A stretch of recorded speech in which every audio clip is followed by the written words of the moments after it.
Hello friends, இன்றைக்கி நம்ம பார்க்க போகிறது வந்து சூப்பரான ஒரு குடல் குழம்பு ரெசிபி தாங்க. இது எல்லா கடைகளிலுமே கிடைக்காது, கொஞ்சம் ரேராக தான் கிடைக்கும். இதை நம்ம வீட்டிலேயே எப்படி டேஸ்ட்டாக சூப்பராக பண்ணலாம் அப்படிங்கிறத தான் பார்க்க போகிறோம். இந்த குடல் குழம்பு ரெசிபி வந்து செய்யணுன்னா நம்ம வந்து குடல் நல்லா க்ளீன் பண்ணிக்கிறணும். அதுவே ஒரு தனி ப்ராசஸ்ஸு. நான் அந்த வீடியோ உங்களுக்கு தனியாக போடுறேன்.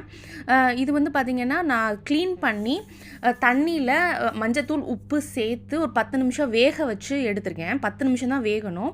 அதில் விரைச்சிக்கிறோம். இந்த மாதிரி இருந்தால் தான் நமக்கு கட் பண்ணுறதுக்கு கொஞ்சம் ஈஸியாக இருக்கும். நம்ம இந்த மாதிரி வேக வைக்காமல் கட் பண்ணுறோம் அப்படின்னா கொஞ்சம் கஷ்டமாக இருக்கும், விழுவிழுன்ட்டு இருக்கும், கட் பண்ணுறது சரியாக வராது. இது பாருங்கள், க்ளீனாக நல்ல ஷேப்பில் கட் ஆகி வருது இல்லையா? அதனால் இந்த மெத்தட் வந்து நான் யூஸ் பண்ணுறேன். இந்த மாதிரி மட்டன் போட்டி வந்து நம்ம க்ளீன் பண்ணுறது வந்து ரொம்ப நல்லா க்ளீன் பண்ணணும், சுத்தமாக க்ளீன் பண்ணணும். அதனால் நான் அதை ஒரு செப்பரேட் வீடியோவாகவே உங்களுக்கு போடுறேன். இப்போ பாருங்கள், இந்த மாதிரி குட்டி குட்டியாக நம்ம கட் பண்ணி எடுத்து வச்சுக்கிறணும். அதுக்கப்புறம் நம்ம தாளிக்கிறது எப்படின்னு பார்க்கலாம். இப்போ கடாயில் நல்லெண்ணெய் தான் இதுக்கு நல்லாயிருக்கும். நல்லெண்ணெய் சேர்த்துக்கிறேன். ஒரு 3 டேபிள் ஸ்பூன் அளவுக்கு வரும் இந்த குழம்புக்கு. அப்போ தான் டேஸ்ட் நல்லா வரும். இதில் பட்டை வகைகள் வந்து சேர்த்துக்கலாம். பட்டை, சோம்பு, கிராம்பு, இதெல்லாம் வந்து நம்ம சேர்த்து லேசாக பொரிய விட்டு வச்சுருக்கணும். அதுக்கு நடுவில் பார்த்திங்கன்னா ஒரு 10 பல் பூண்டு. இந்த குழம்புக்கு வந்து பார்த்திங்கன்னா பூண்டு தான் டேஸ்ட்டு. 10 பல் பூண்டு, 7-8 சின்ன வெங்காயம் எடுத்துக்கலாம். இது போக வந்து பார்த்திங்கன்னா தேங்காயும் இஞ்சியும் நம்ம எடுத்துக்கிறணும். ஒரு 2 இன்ச்சுக்கு வந்து இஞ்சி எடுத்துக்கிறணும். அப்புறமா கொஞ்சமாக தேங்காய், ஒரு 4 டேபிள் ஸ்பூன் வச்சுக்கோங்களேன். தேங்காய் துருவல் வந்து நம்ம எடுத்துக்கிறணும். 4 டேபிள் ஸ்பூன் அளவுக்கு. ரொம்ப தேங்காய் போட்டுறக்கூடாது. காரம் வந்து ஃபுல்லாக எடுத்துரும். இதை அரைச்சி தனியாக எடுத்து வச்சுக்கிறணும் மிக்சரில். இப்போ வந்து இதில் நம்ம இந்த மாதிரி வேக வச்சு கட் பண்ணி வச்சுருக்கிற அந்த போட்டியை நம்ம வந்து குக்கரில் போட்டு கொஞ்சமாக தேவையான அளவுக்கு உப்பு, மஞ்சத்தூள் சேர்த்து தண்ணி சேர்த்து ஒரு 8 விசில் வரைக்கும் வேக விடணும். ஃபஸ்ட்டு தனியாக இந்த மாதிரி வேக விட்டு எடுத்து வச்சுக்கிறணும். குக்கரில் போட்டு 8 விசில் வர வரைக்கும் நம்ம வேக வச்சுக்கிறணும்.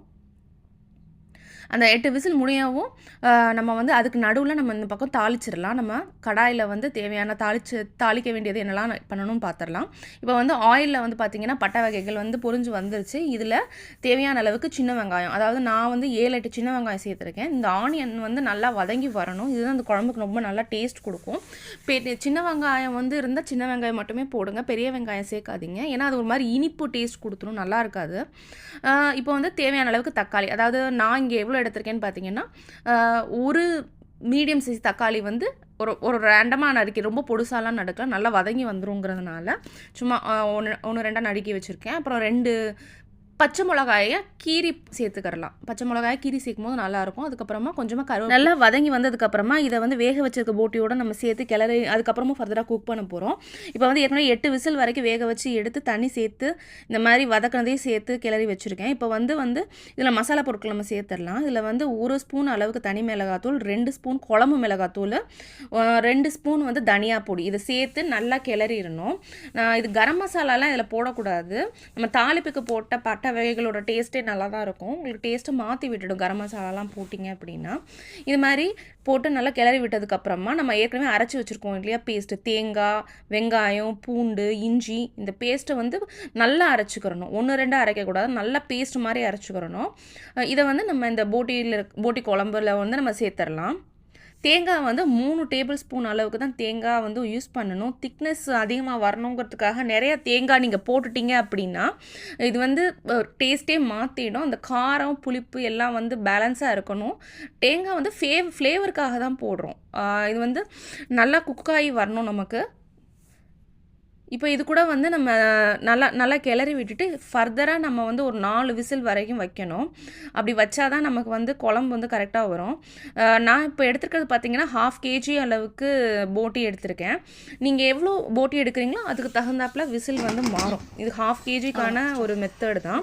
இப்போ வந்து இதை மூடி 4 விசில் வரைக்கும் ஃபர்தராக திருப்பி நான் வேக வைக்கணும். ஏற்கனவே ஒரு 8 விசில் வந்து போட்டிக்கு வந்து ப்ளைனாக வச்சுருந்தோம் இல்லையா? இப்போ இது எல்லாத்தையுமே சேர்த்ததுக்கு அப்புறமா ஒரு 4 விசில் வரைக்கும் வேக வச்சு நான் எடுத்து வச்சுருக்கேன். இதில் வந்து தேவையான அளவுக்கு உப்பு சேர்த்துக்கோங்க. உப்பு வந்து செக் பண்ணி பார்த்துக்கோங்க. யாருக்கு எவ்வளோ சாப்பிடுவீங்களோ அந்த அளவுக்கு பார்த்து உப்பு சேர்த்துக்கிறணும்.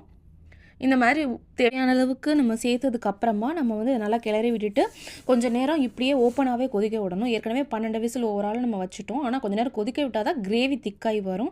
பாருங்கள், நல்லா திக்காகி அந்த கொழுப்பு, அதில் இருக்க கொழுப்பு, ஆயில் எல்லாமே பிரிஞ்சு வந்திருக்கு. இந்த இது வந்து இட்லிக்கு, சாதத்துக்கு எல்லாத்துக்குமே ரொம்ப சூப்பராக இருக்கும். இந்த வீடியோ உங்களுக்கு பிடிச்சிருக்கு அப்படின்னா ராஜி ஹோம் மேக்கர் சேனலை சப்ஸ்கிரைப் பண்ணுங்கள். தேங்க்ஸ்.